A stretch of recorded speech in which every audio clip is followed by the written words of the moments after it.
Hi అండి, welcome to Bhagyamma foods. ఈరోజు మనం ఎంతో రుచికరమైన మెంతికూర టమాటా ఎలా చేయాలో చూపిస్తానండి. మెంతికూర యాక్చువల్గా చాలా మందికి చేయడం రాదండి, ఎందుకంటే చేదొస్తుంది. బట్ మేము చేసే విధానం చేస్తే ఖచ్చితంగా తినని వాళ్ళు కూడా తింటారండి. మెంతికూర చాలా హెల్దీ అండి. ఓకే అండి, మీరైతే కంపల్సరీ ట్రై చేయండి. దీంట్లో మనకు ముఖ్యమైనది ఏంటంటే బాగా పండిన టమాటాలు తీసుకుంటేనే కర్రీ చాలా టేస్టీగా ఉంటుంది, గ్రేవీ కూడా బాగా వస్తుందండి. చూసారు కదా టమాటాలు ఎంత చక్కగా పండాయి. నెక్స్ట్ మనం మెంతికూరని ఈ విధంగా గిల్లేసి నీట్గా కడిగేసి పెట్టేసామండి. దీంట్లో కొంచెం మట్టి ఉంటుంది కాబట్టి నీట్గా కడుక్కోవాలి. మనం ఈ జల్లిబుట్లోకి వేసుకున్నాము. నెక్స్ట్ ఇది కొత్తిమీర అండి, కొత్తిమీర కూడా వేసుకోవాలి దీంట్లో. తర్వాత మనం ప్రాసెస్లోకి వెళ్దాం. స్టవ్ వెలిగించుకొని గిన్నె పెట్టుకున్నామండి. ఇప్పుడు ఈ గిన్నెలో 2 గంటల ఆయిల్ పోసుకోవాలండి. ఆయిల్ పోసిన తర్వాత దీంట్లో తాలింపు గింజలు తెలుసు కదండి, తాలింపు గింజలు, ఉల్లిపాయలు, పచ్చిమిర్చి ముక్కలు, కరివేపాకు అన్నీ వేసుకుంటున్నామండి.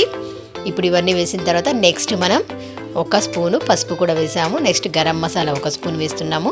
ఇప్పుడు వీటన్నిటిని చక్కగా మగ్గనివ్వాలండి. నెక్స్ట్ దీంట్లో మనం అల్లం వెల్లుల్లి పేస్ట్ వేస్తున్నాము. ఇదంతా చక్కగా మగ్గిపోవాలి. ఈ విధంగా కలుపుతూ వీటిని వేగనివ్వాలండి.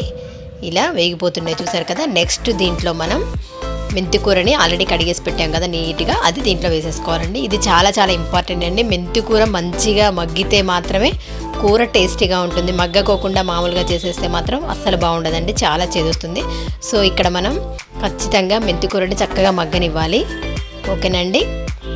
ఓకే, ఇది మగ్గిపోయేటప్పుడు కాస్త మగ్గిన తర్వాత దీంట్లో సాల్ట్ వేస్తే త్వరగా మగ్గిపోతుందండి. రుచికి సరిపడా సాల్ట్ వేసాం. ఇలా కలుపుతూ దీన్ని చక్కగా మగ్గనివ్వాలి.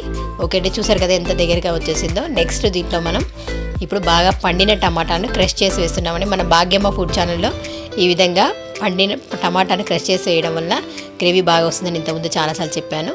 ఓకే అండి, నెక్స్ట్ మనం కొత్తిమీర కూడా వేసేసుకున్నాము. ఇప్పుడు దీని అన్నిటినీ బాగా చక్కగా కలుపుకోవాలండి. చూసారు కదా, ఇలా అంతా కలిపేసుకోవాలి.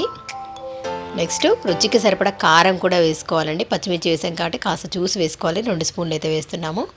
ఓకే అండి, ఇదంతా బాగా కలిపేసుకోవాలి. ఇప్పుడు కూడా ఇది బాగా మగ్గనివ్వాలండి. మగ్గితే మాత్రమే కూర టేస్టీగా ఉంటుంది. మళ్ళీ మళ్ళీ చెప్తున్నానండి. ఓకేనండి, ఇప్పుడు దీన్ని సిమ్లో పెట్టి చక్కగా మగ్గనివ్వాలి. చూసారు కదా, ఇలా మొత్తం దగ్గరగా వచ్చేసిందండి. కూర అనేది మనకి గ్రీనిష్ కనపడకూడదు, ఇలా ఈ కలర్లో ఉండాలి. ఓకే అండి, ఇలా అంతా మగ్గిపోయిన తర్వాత లాస్ట్ ఫైనల్గా మనమైతే ధనియాల పొడి వేసేసామండి. అంతే అండి, ఎంతో రుచికరమైన వేడి వేడి మెంతికూర టమాటా రెడీ అయిపోయింది. ఇది రోటీస్లో కానీ రైస్లో కానీ చాలా చాలా టేస్టీగా ఉంటుందండి. కంపల్సరీ మీరు ట్రై చేయండి. మీకు ఎలా కుదిరిందో మా భాగ్యమ్మ ఫుడ్ ఛానల్లో తెలియచేయండి కామెంట్ సెక్షన్ ద్వారా. మా కొత్తగా పెట్టిన బృందావనం ఛానల్ని కూడా ఈ విధంగానే ఆదరిస్తారని. థ్యాంక్ యూ అండి. ఓకే అండి, ఈ రెసిపీ కంపల్సరీ ట్రై చేయండి.